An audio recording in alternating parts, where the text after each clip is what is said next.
Let's continue with the class number 5 of Web and Mobile Hybrid Application Development. आज हम देखेंगे CSS styling, यानी website में किस तरह से स्टाइलिंग की जाती है, किस तरह उसमें कलर्स किए जाते हैं। HTML में तो हम ये सब नहीं कर रहे थे, ना ही कर सकते हैं उसमें हम कलर्स। तो CSS स्टार्ट करते हैं, एक न्यू फोल्डर बना लेते हैं आज की क्लास के नाम से, क्लास नंबर 5। इस फोल्डर को हम ओपन कर लेते हैं स्टूडियो में, CMD code dot.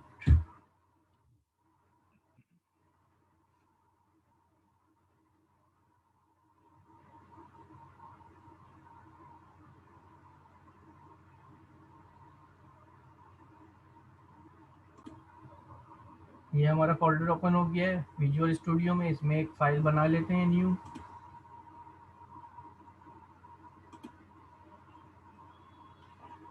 First file हमारी हमेशा इंडेक्स डॉट HTML होगी।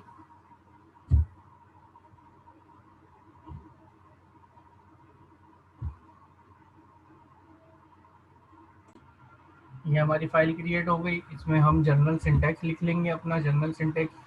शेप दबा के आप 1 दबाएंगे।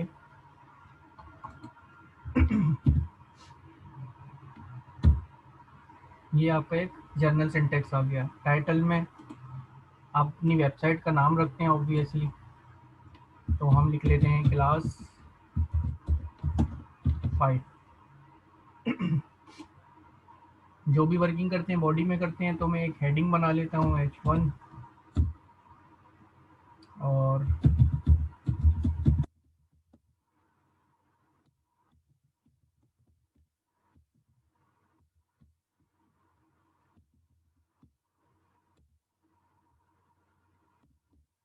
पैराग्राफ बना लेते हैं एक।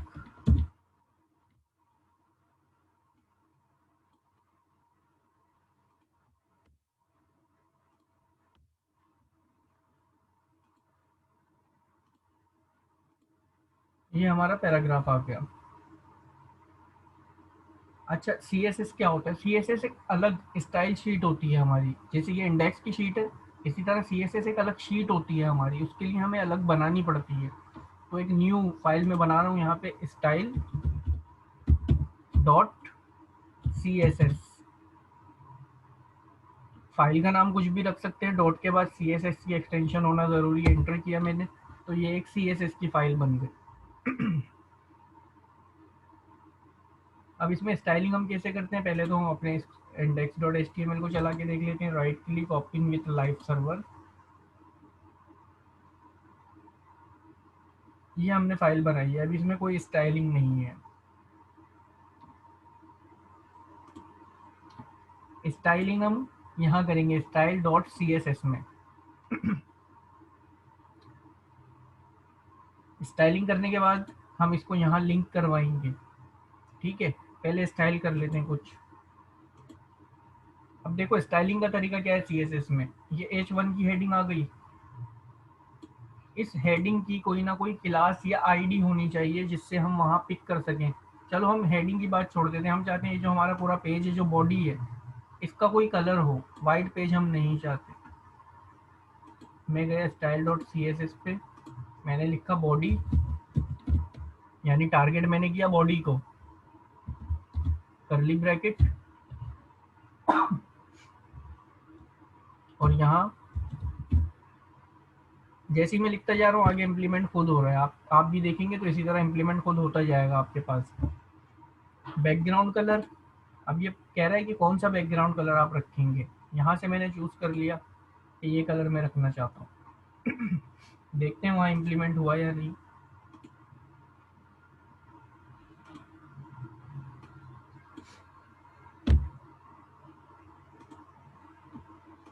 अच्छा, अभी तक हमने शीट लिंक नहीं की इंडेक्स डॉट HTML से। ये जो हमने स्टाइल डॉट CSS की शीट बनाई है, इसे हम लिंक करेंगे। लिंक कहाँ करते हैं? हेड से ऊपर, टाइटल के बाद, टाइटल से पहले कहीं भी कर सकते हैं, लेकिन हेड के ऊपर होनी चाहिए लिंक। मैंने लिखा लिंक, ऑप्शन आ गया, आपने फर्स्ट ऑप्शन पे एंटर किया, ये लिंक आ गया। अब ये पूछ रहा है आपकी स्टाइल शीट कहाँ है, एच रेफरेंस, आपकी स्टाइल शीट का रेफरेंस कहाँ है।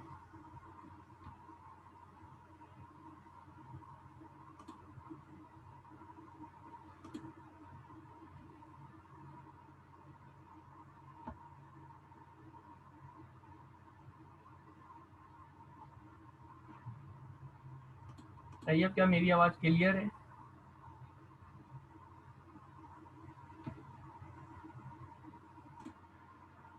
तो जैसे ही हम लिंक लिखेंगे, एक बार फिर लिख लेते हैं,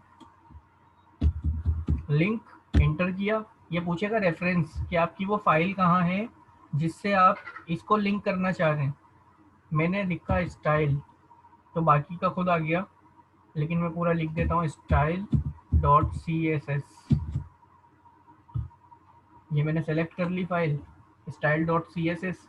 अब मेरा ये जो एच टी एम एल का पेज है, ये मेरी इस style dot C S S की फाइल से लिंक हो चुका है। इम्प्लीमेंट देखते हैं, इम्प्लीमेंट भी हो चुका है। अगर मैं पेज का कलर चेंज करूँ style dot C S S में जाके, तो ये सारे कलर्स आप कर सकते हैं चेंज।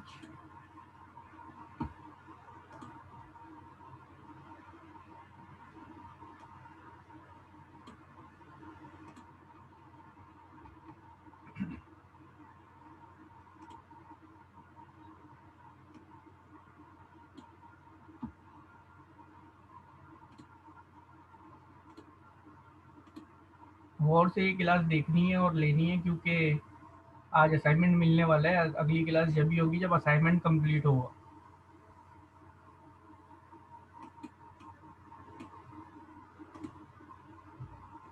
ठीक है, ये तो हो गई फुल बॉडी की बात, यानी पूरी बॉडी में आप ये कलर अप्लाई कर रहे हो। बॉडी में जो कुछ भी है उसे VS कोड नहीं जानता, वो सिर्फ ये जानता है कि मुझे बॉडी को ग्रीन कलर कर देना है अगर मुझसे कहा जा रहा है तो। लेकिन अगर आप चाहें कि ये जो H1 है ये अलग कलर हो, ये जो P का टैग है ये अलग कलर हो, तो उसके लिए क्या करेंगे, बॉडी को मैं कलर रख देता हूँ,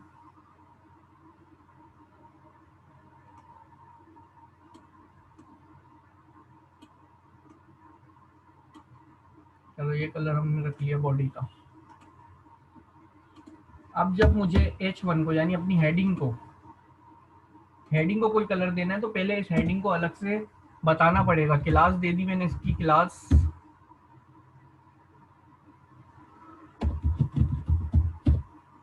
हेडिंग, यानी अब H1 का नाम हो गया हेडिंग CSS में। और ये जो P का टैग है हमारा पैराग्राफ, इसको मैंने क्लास दे दी पैरा1। अब इन क्लासेस के बिहाफ पे हम CSS में इनकी स्टाइलिंग करेंगे। क्लास दी है तो डॉट हेडिंग, आगे करली ब्रैकेट, इन ब्रैकेट्स के दरमियान जो आपको स्टाइलिंग करनी है वो आप करेंगे। मैंने लिखा कलर, कौन सा कलर रखना है, मैंने ब्लू कलर सेलेक्ट कर लिया। इम्प्लीमेंट देखते हैं हुआ या नहीं, ऑब्वियसली यहाँ इम्प्लीमेंट हो गया। कोई और कलर अगर मैं लेता तो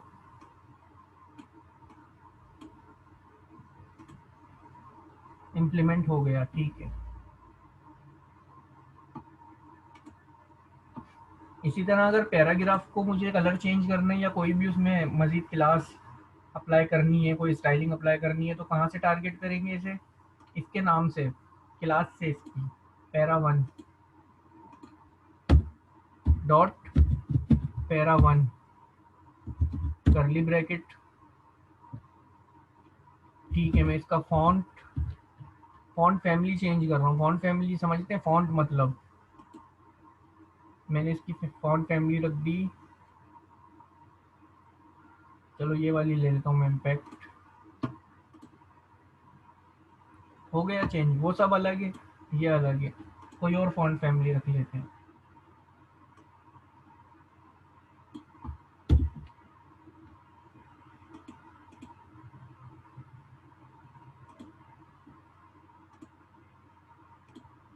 अब देखो ये फॉन्ट्स अलग हैं, वो अलग हैं।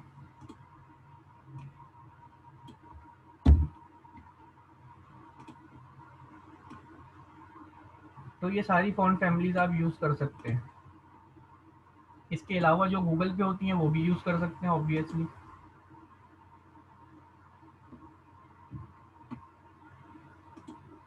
अगर इसका कलर भी चेंज करना है, ये अभी अप्लाई नहीं हुआ होगा यकीनन, क्योंकि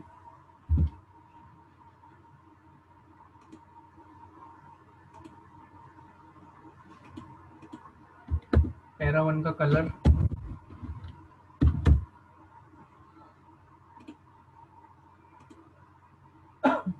ये इसका कलर चेंज हो गया।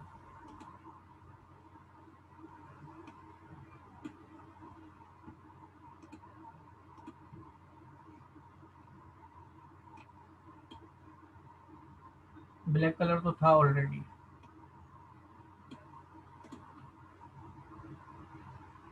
ठीक है, तो इस तरह किसी भी एलिमेंट का, किसी भी कंटेंट का कलर चेंज करना, उसको स्टाइलिंग देना सीएसएस के थ्रू होता है। अगर इस हेडिंग को H1 को मैं दे दूं बैकग्राउंड कलर लाइट सियान, तो क्या फर्क पड़ रहा है? ये इसका बैकग्राउंड कलर हो गया H1 का पूरे। चेंज करते हैं, कोई और कलर लेते हैं जो समझ में आए।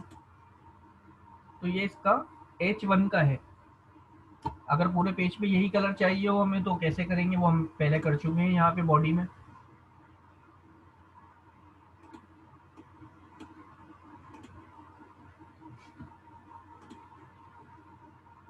ठीक है,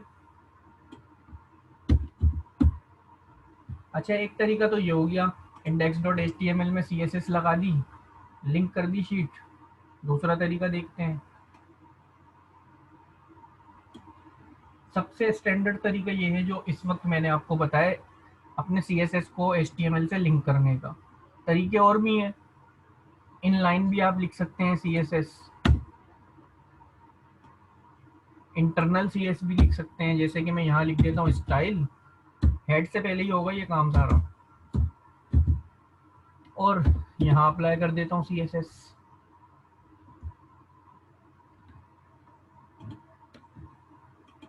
H1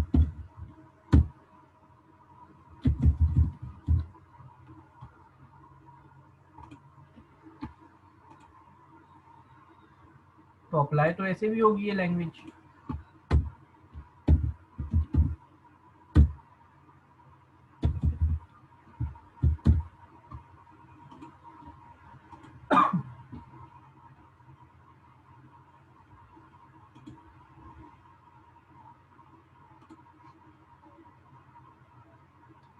CSS को आप अप्लाई तो इस तरह भी कर सकते हैं, लेकिन स्टैंडर्ड तरीका जो है वो मैंने अभी आपको बताया, लिंक करके। वो स्टैंडर्ड तरीका है। हर फाइल अलग अलग होनी चाहिए। जब आप क्लाइंट को फाइल दें तो उसके पास अलग अलग फाइल होनी चाहिए हर चीज़ की। उसे समझ में आनी चाहिए आपकी कोडिंग्स वगैरह कि आपने किस तरह की है।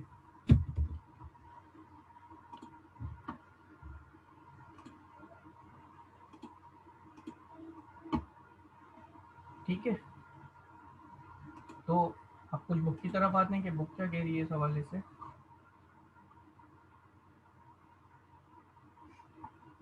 फॉन्ट फैमिली चेंज करना, किस तरह सेलेक्टर बनते हैं देख लिया अभी हमने, हेडिंग चेंज करके हमने देख ली है।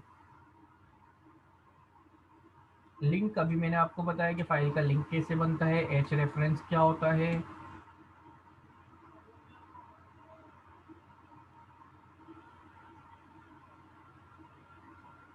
ठीक है, इंटरनल CSS अभी अभी मैंने आपको बताया कि हम HTML के अंदर ही लिख सकते हैं, लेकिन ये स्टैंडर्ड नहीं है।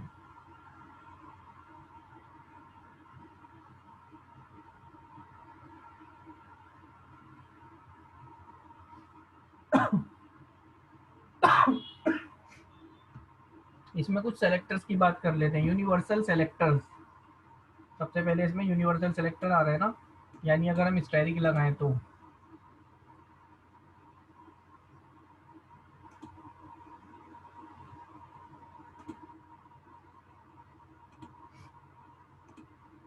अगर हम अपनी फाइल में स्टैटिक लगाएं, यूनिवर्सल हो गया ये, इसका मतलब जो कुछ भी मैं यहाँ इन करली ब्रैकेट्स के दरमियान करूंगा ना, वो पूरी फाइल पे, पूरे डॉक्यूमेंट पे अप्लाई होना चाहिए। अगर मैं कहूँ कि इसमें फॉन्ट साइज जो होगा वो 16 VH होगा,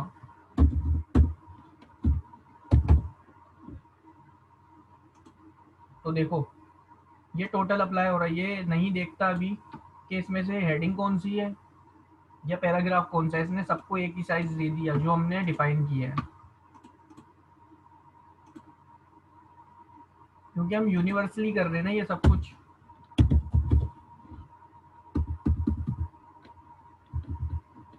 फॉन्ट फैमिली मैंने चेंज कर दी, तो अब सबकी फॉन्ट फैमिली ये चेंज हो गई है यहाँ से। अगर अलग अलग सब पे करना है तो हम देख चुके हैं कि हेडिंग H1 को हम किस तरह टारगेट कर सकते हैं, पैराग्राफ को कैसे टारगेट कर सकते हैं। ये हमने जो काम किया यूनिवर्सली पूरे डॉक्यूमेंट के लिए किया है। स्टैटिक लगाने का मतलब पूरे डॉक्यूमेंट पे।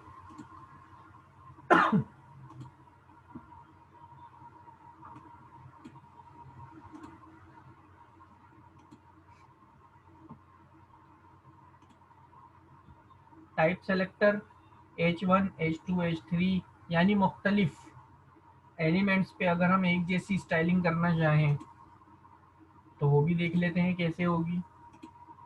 index.html में मेरे पास कुछ मुख्तलिफ हेडिंग्स हैं, जैसे कि H2,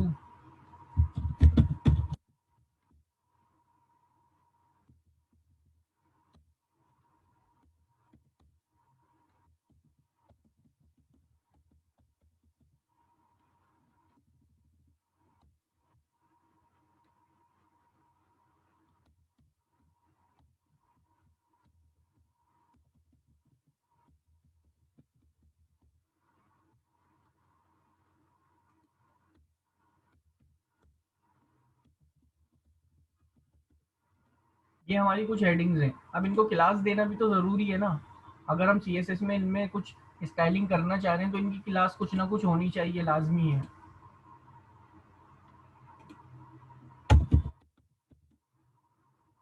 क्लास इसकी मैंने लिख दी हेडिंग 2।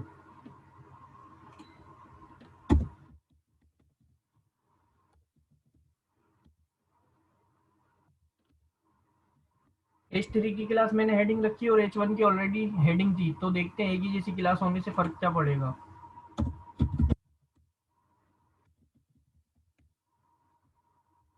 हेडिंग 3,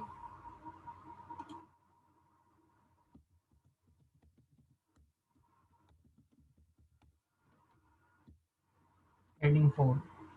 अब देखते हैं जो एक जैसी क्लासेस थी उन पे कोई फ़र्क पड़ा। तो ये देखो, ये फ़र्क पड़ा। जो क्लास ऑलरेडी एच हेडिंग 1 थी या 2 थी या सिर्फ हेडिंग थी, वो एक जैसी क्लास हो गई।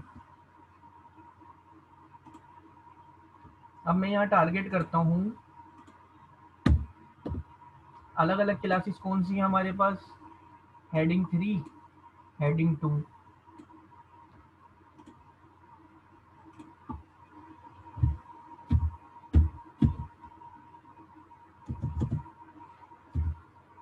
हेडिंग 3 और हेडिंग 2, इन दोनों को मैंने टारगेट किया और मैंने इनका कलर रख दिया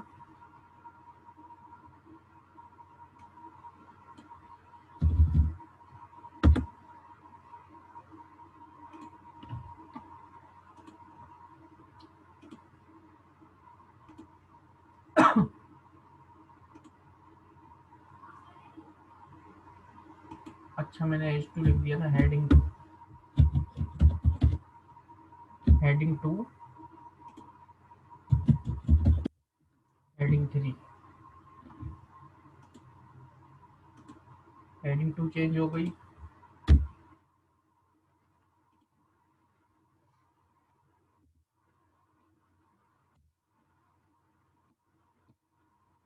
सेलेक्टर्स यही कह रहे हैं कि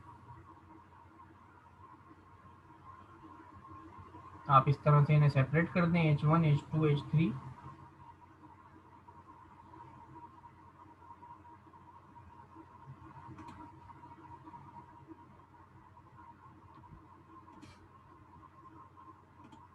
अच्छा, ये सेलेक्टर्स की बात हो रही है ना, तो हम इसको यहाँ से इसकी क्लास हटा देते हैं H2 की।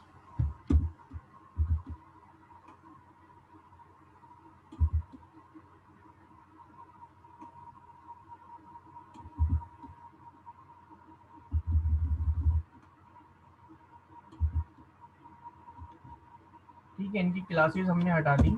अब इनको टारगेट करते हैं।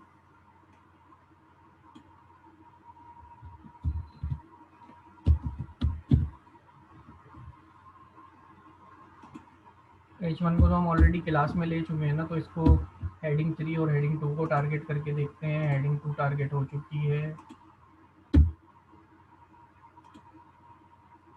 हेडिंग 3 और हेडिंग 2। अगर इसी में हम हेडिंग 4 को छोड़ के 5 ले लें तो ये स्टाइलिंग 4 पे अप्लाई नहीं होगी, 5 पे अप्लाई हो जाएगी, क्योंकि हम टारगेट जिसको कर रहे हैं उसी पे अप्लाई होगी सिर्फ। नेक्स्ट इसमें क्या है, क्लास सेलेक्टर। क्लास और आईडी में फ़र्क देख लें, क्योंकि ये फ़र्क अक्सर आ जाता है।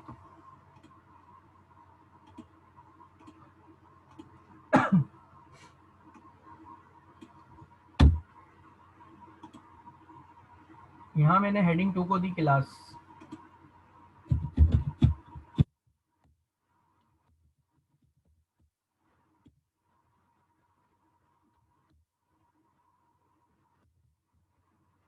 क्लास मैंने दे दी हेडिंग 2,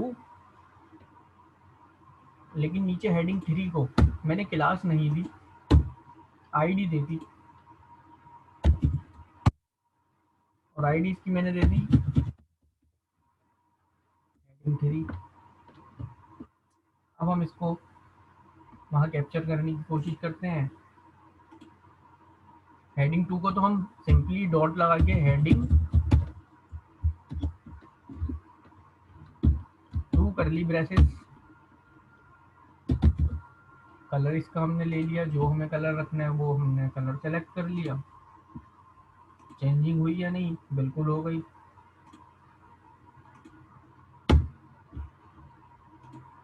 हेडिंग 3 की हमने आईडी दी है हेडिंग 3। तो आईडी को अगर सेलेक्ट करना हो ना यहाँ पे, तो आईडी सेलेक्ट होती है हैश से, हैश हेडिंग 3 कलर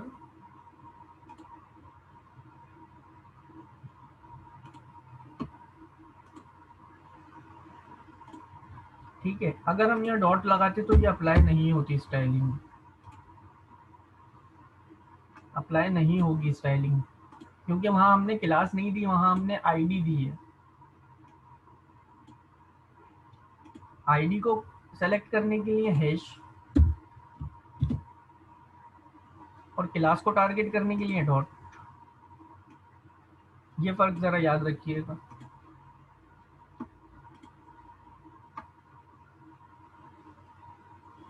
ठीक है, देखो आपको HTML CSS इसलिए बताया जा रहा है ताकि आपको फ़र्क पता चल सके, आप चेंजिंग भी कर सको। इंशाल्लाह टू द नेक्स्ट क्लास हम आपको एक ऐसा सॉफ्टवेयर बता देंगे कि ना आपको HTML यूज़ करना पड़ेगा, ना CSS यूज़ करना पड़ेगा। सीधे सीधे आपके जो भी कंटेंट्स हैं वो बनेंगे, लेकिन उनको चेंज कैसे करेंगे? अगर आपको ये HTML और CSS नहीं आता तो उनको चेंज नहीं कर सकते आप। वैसे तो बहुत सारे सॉफ्टवेयर हैं। तो अगली क्लास को फिलहाल रहने देते हैं, हम अभी जो क्लास कर रहे हैं उसी की तरफ तवज्जो देते हैं।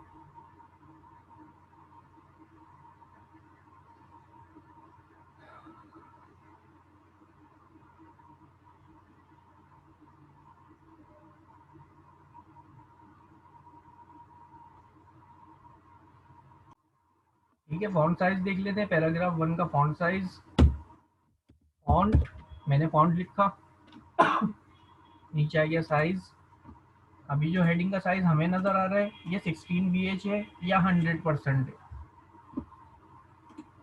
अगर आप इसको परसेंट में काउंट करें तो जो साइज हमें अभी नजर आ रहा था वो 100% था, मैं इसको 50% कर देता हूँ। 50% हो गया। अगर इसको मैं कर दूँ 150% तो उससे ज़्यादा बड़ा हो जाएगा जो पहले था।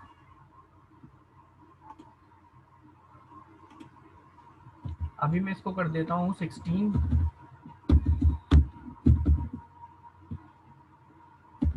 पिक्सल्स। तो ये नॉर्मल अपनी उसी साइज पर आ गया जो पहले था। अब मजीद साइज बढ़ाना है ना तो यहाँ से करेंगे हम 24 पिक्सल्स में इसको कर दूँ तो 24 पिक्सल्स पे आ गया।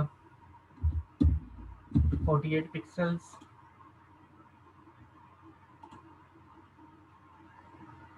नॉर्मल जो होता है वो 16 पिक्सल्स होता है।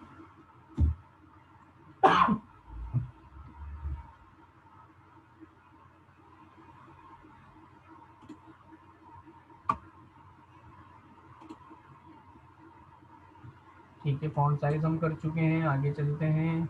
स्केल अभी मैंने आपको बता दिया, साइज पॉइंट में भी लिख सकते हैं। ये देखो यहाँ पे आपको बुक मैंने जो प्रोवाइड की हुई है उसमें सारी चीज़ें ये हैं मौजूद।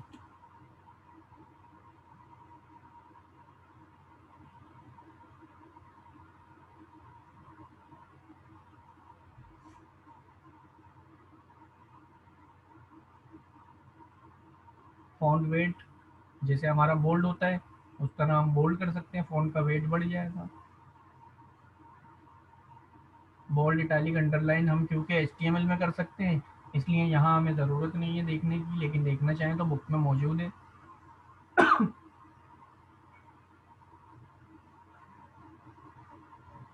टेक्स्ट ट्रांसफॉर्म देख लेते हैं एक बार, हमने हेडिंग क्या बनाई हुई है। अच्छा, ये पैराग्राफ हमने लिखा हुआ है सब जो है सेंटेंस केस है, इसमें कोई लो और अपर केस नहीं है। हमने इसको टारगेट किया हुआ है dot para one. Text transform इसकी एक प्रॉपर्टी हम यूज़ करते हैं, टेक्स्ट ट्रांसफॉर्म। और मैं कर देता हूँ अपर केस। अपर केस में क्या होगा, ये सारा पैराग्राफ जो भी है इसके सारे वर्ड्स कैपिटल हो जाएंगे। ये होगा कैपिटल, ये हमारा अपर केस आ गया। अंडरलाइन, स्ट्राइक थ्रू, ये सारी चीज़ें हो चुकी हैं हमारी HTML में, हम इसको यहाँ डिस्कस नहीं करेंगे। हम यहाँ स्टाइलिंग के लिए आए हैं CSS पे।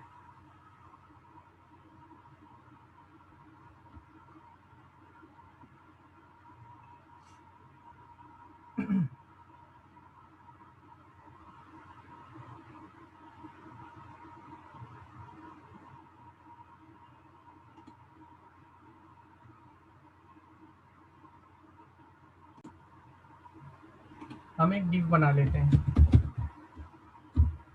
डिव डिव के अंदर मैंने एक रख लिया पैराग्राफ।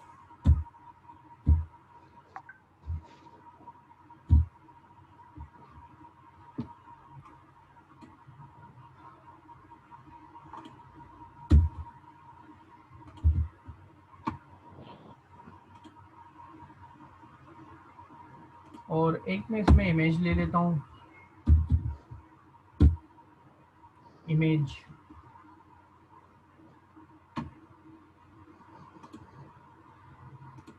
एक तो हमारे पास डायरेक्ट ऑप्शन है, हम जाके गूगल से इमेज ले सकते हैं। अगर हमें अपनी वेबसाइट में रखनी हो, फोल्डर में रखनी हो, तो एक न्यू फोल्डर बनाएंगे इमेज का अपने ही फोल्डर के अंदर। क्लास 5 जो आज का मैंने फोल्डर बनाया था इसमें मैंने लिख लिया इमेज, और यहाँ कोई मैं इमेज ले आऊँगा।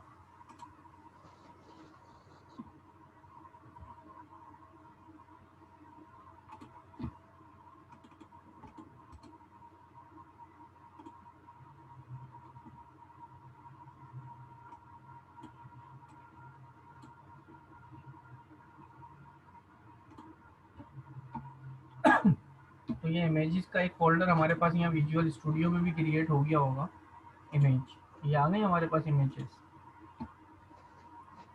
इमेज के SRC में जब मैंने स्लैश दबाया तो ये बता रहे हैं कि आपके पास एक फोल्डर है इमेज का। मैं उस फोल्डर में गया, यहाँ पे 3 इमेजेस हैं, मैंने कोई भी जो सेलेक्ट करके अपने पेज पे रखनी है वो सेलेक्ट की इमेज। इम्प्लीमेंट देखते हैं क्या हुआ वेबसाइट पे हमारी। तो ये एक इम्प्लीमेंट हुआ है, ठीक है। अब हमें इसको अगर CSS में यूज़ करना है तो इनकी क्लास होनी चाहिए। पैराग्राफ को ऑलरेडी हम पहले एक क्लास दे चुके हैं। यहाँ पे कुछ और हमें डिफरेंट क्लास रखनी पड़ेगी, लेकिन यहाँ क्लास में दे रहा हूँ डिफ को।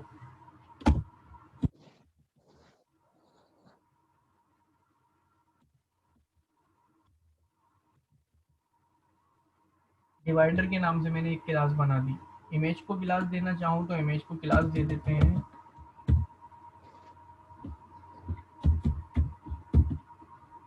और यहाँ पैराग्राफ की क्लास में चेंज कर देता हूँ, क्योंकि ऊपर पैरा 1 दे चुके हैं, तो यहाँ मैं रख देता हूँ पैरा 2, या कुछ और भी लिख सकते हैं, it's doesn't matter.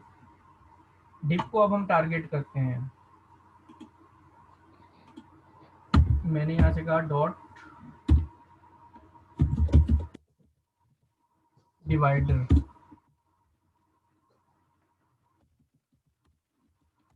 Background colour जो कलर सामने आया मैंने रख दिया। देखते हैं क्या फर्क पड़ा। तो ये देखो डिफ के अंदर ये इमेज है, बैकग्राउंड कलर चेंज हो गया।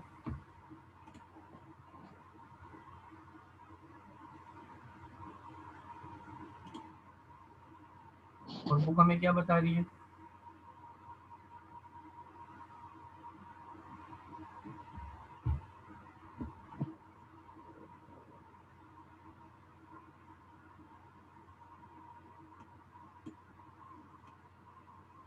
ये वाला डिफ मैंने लिया कॉपी, यहाँ अपने index.html में पेस्ट,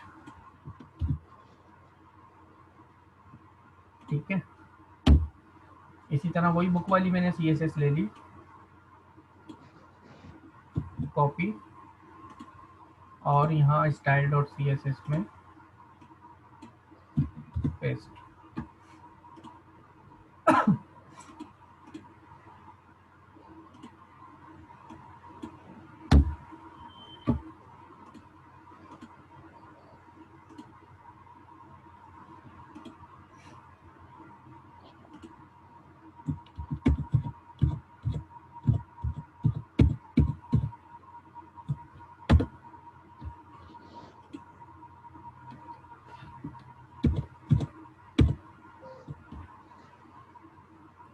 डिवाइडर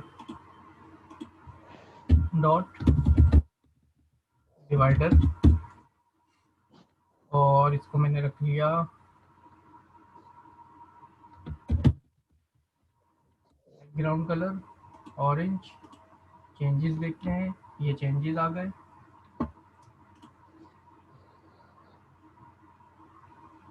इमेज के लिए अगर मैंने शायद आपको बताया था कि इमेज को अगर हमें छोटा बड़ा करना हो तो यहाँ से हम विद इमेज के टैग के अंदर ही दे देते हैं।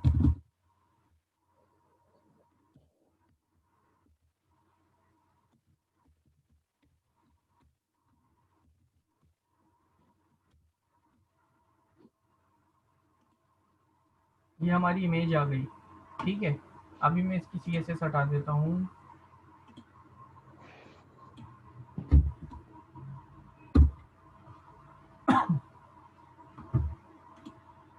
ये हमारी इमेज है,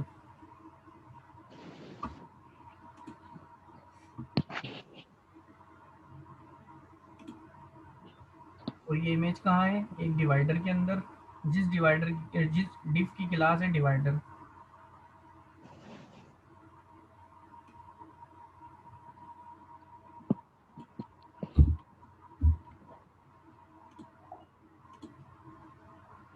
अगर हम इस डिफ को मूव करें कहीं,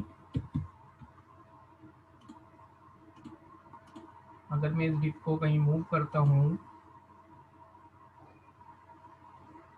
style.css,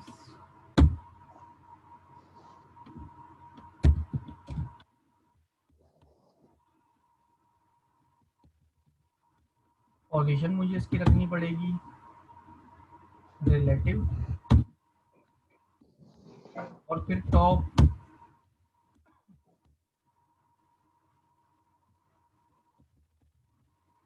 बॉटम, लेफ्ट,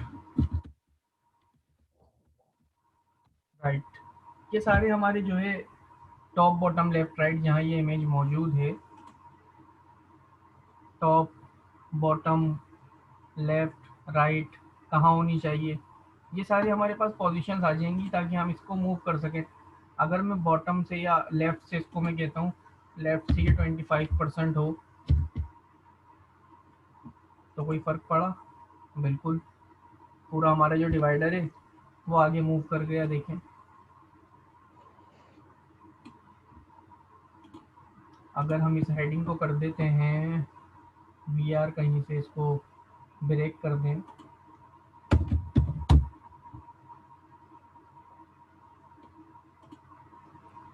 ठीक है,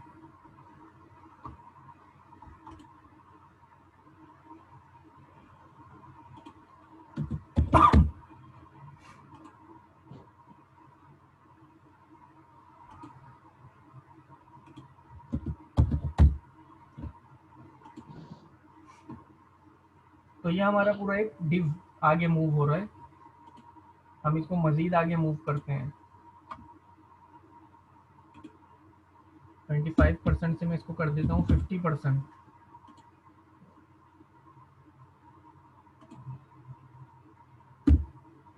55%, तो ये और आगे मूव हो गया। ठीक है, अब राइट से मूव करने का कोई फ़ायदा नहीं है ना, हम तो ऑलरेडी लेफ्ट से मूव कर ही रहे हैं इसको। मज़ीद अगर मूव करना है तो लेफ्ट से मूव करते जाएंगे। हाँ, अगर हमें लगता है कि टॉप पे बहुत ज़्यादा नीचे है, ये इसको ऊपर होना चाहिए, तो इसको हम बॉटम से कर देते हैं 25% करके देखते हैं।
इमेज शो नहीं हो रही, शायद कोई कनेक्शन प्रॉब्लम हमारा हो सकता है।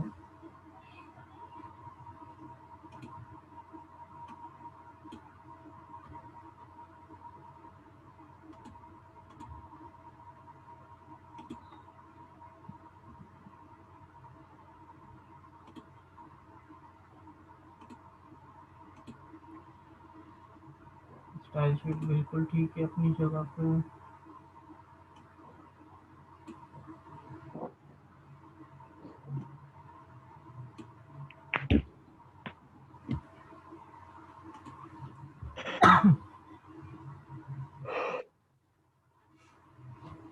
तो हम सी एस एस को यहाँ तक रखते हैं और हम बढ़ते हैं बूट स्ट्रैप की तरफ, ताकि आपको C S S H T M L बिल्कुल क्लियर नज़र आए कि हमें C S S H T M L की ज़रूरत तो नहीं थी, लेकिन अगर हमें कंटेंट चेंज करना हो तो हम कर सकें। यहाँ सबसे ज़रूरी चीज़ थी जो आज हमने सीखनी थी कि ये style dot C S S H T M L से लिंक कैसे होती है, क्योंकि अब हम कुछ और लिंक करने वाले हैं यहाँ पे। ये style dot C S S मैं यहाँ से डिलीट कर देता हूँ और ये index dot H T M L भी डिलीट कर देते हैं यहाँ से, या इसको रहने देते हैं। ठीक है, तो let's move to the Bootstrap. जो बहुत ध्यान से समझिएगा, आजकल बहुत ज़रूरी चल रहा है बूटस्ट्रैप, बहुत सारी वेबसाइट्स बनाने के काम आता है। और जैसे कि हमने पहले भी डिस्कस किया था ना कि हम 5 मिनट में वेबसाइट बनाना सीख लेंगे, तो इंशाल्लाह बूटस्ट्रैप के बाद सीख लेंगे आप। तो चले मूव करते हैं बूटस्ट्रैप की तरफ।